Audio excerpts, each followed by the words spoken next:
Imaginez une IA qui ne dépend presque plus de personne.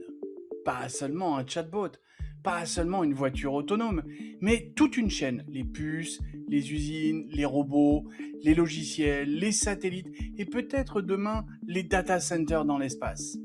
C'est exactement l'idée derrière Terrafab, le nouveau monstre industriel d'Elon Musk.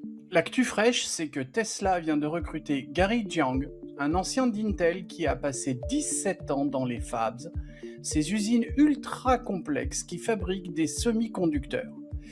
Pas un communicant, un gars de terrain, celui qu'on appelle quand il faut transformer une salle blanche en salle à produire des puces. Et juste après, UBS remet une pièce dans la machine. Selon ses analystes, SpaceX pourrait consacrer des sommes délirantes à l'équipement de fabrication de puces. Là, on n'est plus dans la promesse Twitter. On commence à parler de machines de recrutement, de chaînes industrielles. Et c'est là que ça devient énorme. Terrafab n'est pas une gigafactory de voitures. C'est censé devenir une méga usine de puces IA.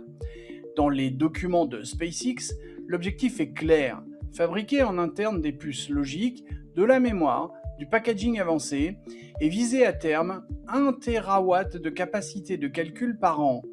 En France, c'est simple.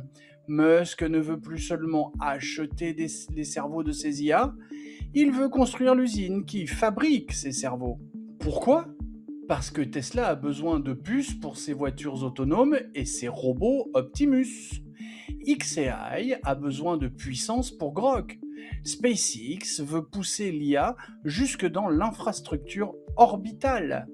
Donc, l'idée, c'est de fermer la boucle, les données, les modèles, les robots, les satellites, l'énergie et maintenant les puces.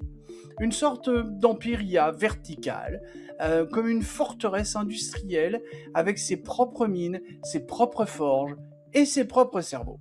Mais attention, ce n'est pas magique. Fabriquer des puces avancées, c'est l'un des trucs les plus difficiles de l'industrie mondiale. Même SpaceX reconnaît qu'il continuera à dépendre de fournisseurs externes. Et si Terrafab rate, l'ambition d'IA orbitale pourrait être étranglée par le manque de puces. Mais c'est précisément ce qui rend le sujet dingue. Pendant que certains se battent pour louer des GPU, Musk tente de construire la cuisine, les ingrédients, les robots cuisiniers et le restaurant entier. Et si ça marche, ce n'est pas juste une usine, c'est une déclaration de guerre à toute la chaîne mondiale de l'IA.